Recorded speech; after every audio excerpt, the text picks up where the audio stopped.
Welcome back to another video and thank you for joining me.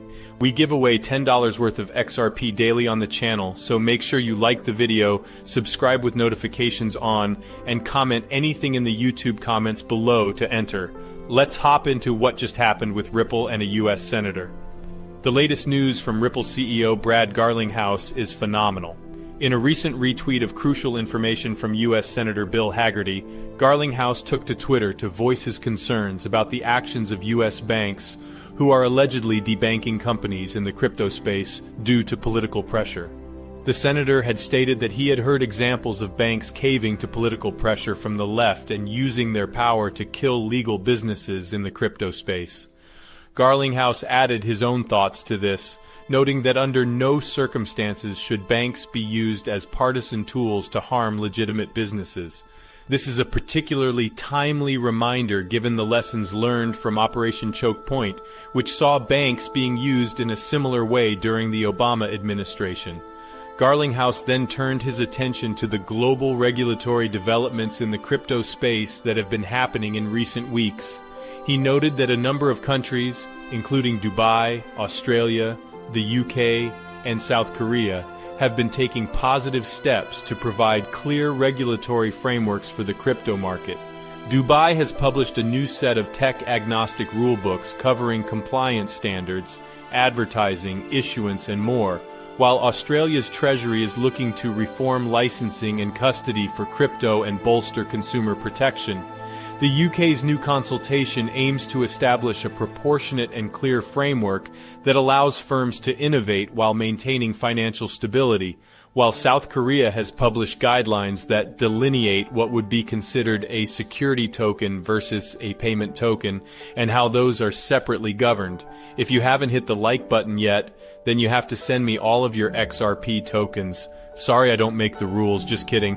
What is striking about these developments is that these countries are providing leadership and doing the work that is missing in the US. Garlinghouse points out that these commonalities are precisely why companies like Ripple are thriving in these countries. This is a clear indication that the US is falling behind in the global race to become a crypto hub, and that it needs to catch up before it loses its position as a global financial leader. It is clear that the crypto market is evolving rapidly, and that regulatory frameworks are needed to provide stability and protection for investors and consumers. It is heartening to see that other countries are taking the lead in this area, and it is now up to the US to catch up if it wants to remain competitive in the global market.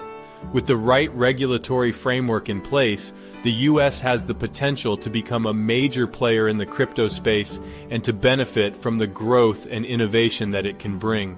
It is time for the US to step up and take action to ensure that it remains at the forefront of the global financial industry.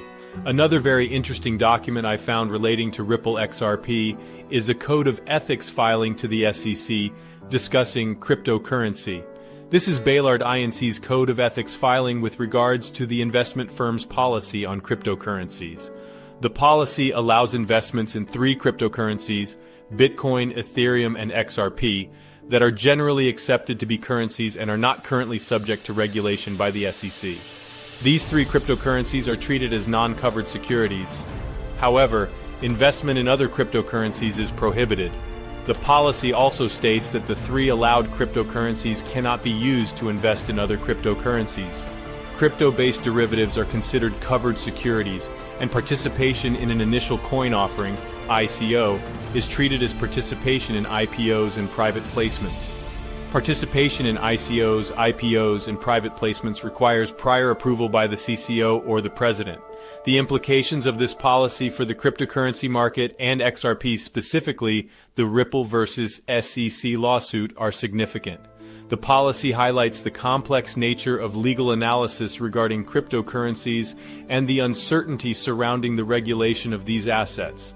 The fact that Bitcoin, Ethereum, and XRP are considered non-covered securities suggests that they are not currently considered securities by Baylard Inc. and are treated similarly to currencies. However, the policy also prohibits investment in other cryptocurrencies, which may be viewed as a cautious approach to the cryptocurrency market.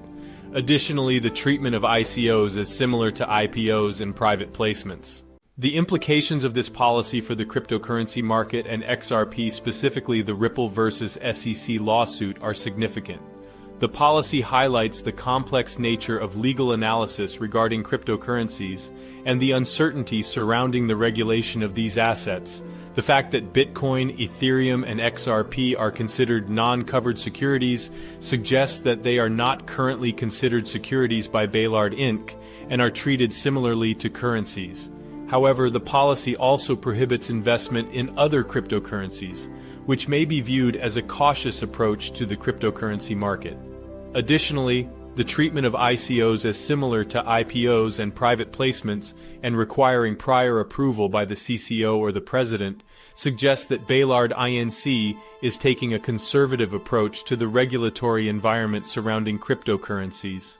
With regards to the Ripple versus SEC lawsuit, the fact that XRP is listed as one of the 3 allowed cryptocurrencies may suggest that Billard Inc. does not view XRP as a security. However, this policy is specific to the internal policies of Billard Inc., and it is unclear how this will impact the lawsuit.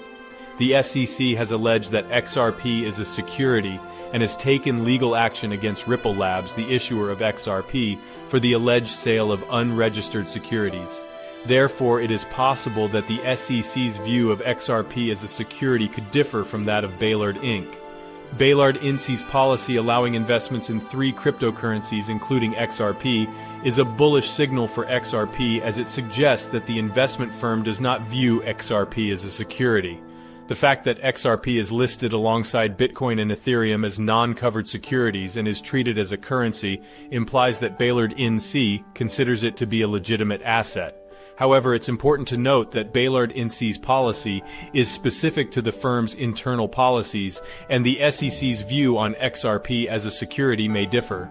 The fact that Billard Inc. prohibits investment in other cryptocurrencies and treats ICOs as similar to IPOs and private placements suggests a cautious approach to the regulatory environment surrounding cryptocurrencies. Overall, the policy highlights the uncertainty surrounding the regulation of cryptocurrencies and the complex nature of legal analysis regarding these assets.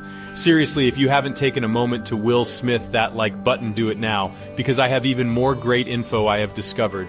1 month ago at a Davos fireside chat, Brad Garlinghouse said some revealing things. I have 2 clips to show you. A few things to note before watching the clip.